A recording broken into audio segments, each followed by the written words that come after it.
കർത്താവിൻ്റെ അതിപരിശുദ്ധമായ നാമം വാഴ്ത്തപ്പെടുമാറാകട്ടെ. പ്രിയപ്പെട്ടവരെ, ഇന്ന് നിങ്ങൾക്കായി സമർപ്പിക്കുന്നത് യെശയ്യാ പ്രവാചകൻ്റെ പുസ്തകം 30 അധ്യായം അതിൻ്റെ 20-21 വാക്യങ്ങൾ.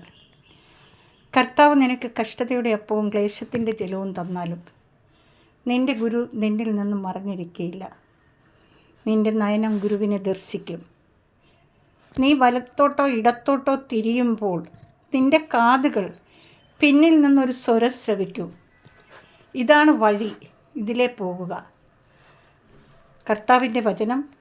പ്രിയപ്പെട്ടവരെ, നമുക്ക് വഴി കാണിച്ചു തരാൻ നമ്മളുടെ സ്വർഗീയ പിതാവിന് മാത്രമേ കഴിയത്തുള്ളൂ. മക്കളെ, ദൈവത്തെ ഒന്ന് മുറുകെ പിടിക്കണം. ദൈവത്തിൻ്റെ വചനം നമ്മൾ ശ്രവിക്കണം. ദൈവം എന്താണ് നമ്മളിൽ നിന്ന് ആഗ്രഹിക്കുന്നത്? പ്രിയപ്പെട്ടവരെ, ഈ ലോകം മുഴുവനുമുള്ളത് കർത്താവിൻ്റെതാണ്. കർത്താവിന് നമ്മൾ പ്രത്യേകിച്ച് ഒന്നും കൊടുക്കാനില്ല. കൊടുക്കാനുള്ളത് നമ്മുടെ ഹൃദയമാണ്, നമ്മുടെ നന്ദി വാക്കുകളാണ്, നമ്മുടെ നന്ദിയുള്ള ഹൃദയമാണ്. അപ്പം നമുക്ക് നന്ദിയുള്ളവരായിരിക്കാം. നമുക്ക് യേശുവിനെ എപ്പോഴും നന്ദിയോടെ സ്തുതിക്കാം, സ്തോത്രം ചെയ്യാം. ഹല്ലേലൂയ. അങ്ങനെ യേശുവിൻ്റെ പരിശുദ്ധ കരത്തിൽ നമുക്കായിരിക്കാം. അങ്ങനെ ദൈവത്തിൻ്റെ പരിശുദ്ധ കരം നമ്മളുടെ മേലിരുന്ന് നമ്മെ അനുഗ്രഹിക്കാനായി നമുക്ക് പ്രാർത്ഥിക്കാം. Hallelujah, hallelujah.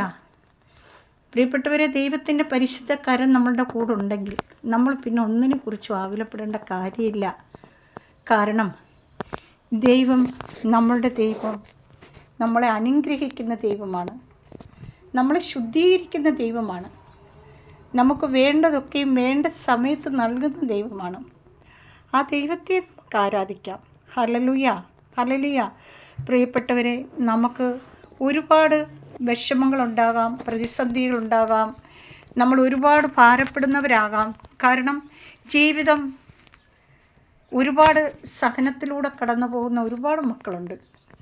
ആ സഹനങ്ങളിൽ നിന്നെല്ലാം കർത്താവ് നമ്മെ വീണ്ടെടുക്കും. Hallelujah, hallelujah. എന്താ കർത്താവ് നമുക്ക് തന്ന വചനം എങ്ങനെയാണ് തരുന്നത്? കർത്താവ് നിനക്ക് കഷ്ടതയുടെ അപ്പവും ക്ലേശത്തിൻ്റെ ജലവും തന്നാലും നിൻ്റെ ഗുരു നിന്നിൽ നിന്നും മറഞ്ഞിരിക്കത്തില്ല. യേശു നമ്മളിൽ നിന്നും മറഞ്ഞിരിക്കത്തില്ല. കഷ്ടതകൾ വരുമ്പോൾ നമ്മൾ ദൈവത്തെ സ്തുതിക്കുമോ, നമ്മൾ ദൈവത്തെ മഹത്വപ്പെടുത്തുമോ എന്ന് അറിയാൻ വേണ്ടി മാത്രമാണ് നമുക്ക് കഷ്ടത വരുന്നത്. ഹല്ലേലൂയ. ആ സമയവും നമ്മൾ കർത്താവിനെ സ്തുതിക്കണം. ഹല്ലേലൂയ.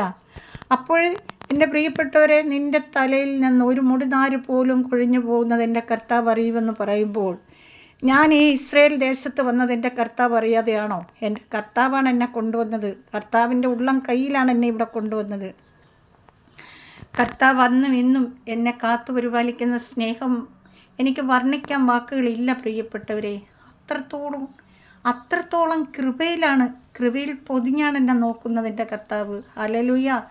ഞാൻ ഏത് സ്ഥലത്ത് പോയാലും ഏത് രാജ്യത്ത് പോയാലും എൻ്റെ കർത്താവിൻ്റെ കരം എൻ്റെ കൂടെ ഉണ്ട്. എൻ്റെ കൂടെ വരാൻ എൻ്റെ കർത്താവിന് മാത്രമേ സാധിക്കത്തുള്ളൂ. ഹല്ലേലൂയ. നമ്മളുടെ ഓരോ വ്യക്തികളുടെയും കൂടെ നടക്കുന്ന യേശുപ്പച്ചൻ, ആ യേശുപ്പച്ചനെ നമുക്കൊന്ന് മുറുകെ പിടിക്കാം. ആ യേശുവിൻ്റെ സ്നേഹത്തിൽ നമുക്ക് നിറയാം. പ്രിയപ്പെട്ടവരെ, എനിക്ക് വേണ്ടി എൻ്റെ ഒരുപാട് സഹോദരങ്ങൾ ഇന്നും മധ്യസ്ഥ പ്രാർത്ഥന നടത്തിക്കൊണ്ടിരിക്കുകയാണ്. ഹല്ലേലൂയ.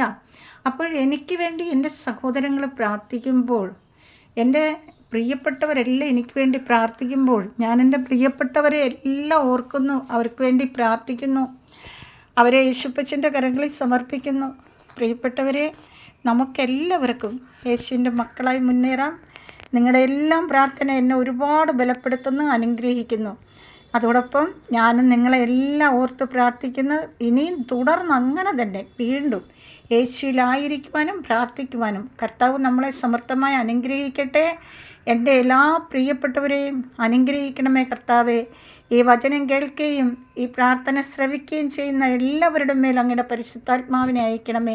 അങ്ങയുടെ പരിശുദ്ധ കരം നീട്ടണമേ. അവർക്ക് ആവശ്യമായ നന്മകൾ കൊണ്ട് നിറയ്ക്കണമേ. പിതാവായ ദൈവത്തിൻ്റെ സ്നേഹവും പുത്രനായ ദൈവത്തിൻ്റെ കരുണയും പരിശുദ്ധാത്മാവിൻ്റെ അഭിഷേകവും കൊണ്ട് എൻ്റെ എല്ലാ പ്രിയപ്പെട്ടവരെയും നിറയ്ക്കട്ടെ എന്ന് പ്രാർത്ഥിക്കുന്നു. നിത്യം പിതാവും പുത്രനും പരിശുദ്ധാത്മാവുമായ സർവേശ്വര എന്നേക്കും. ആമേൻ.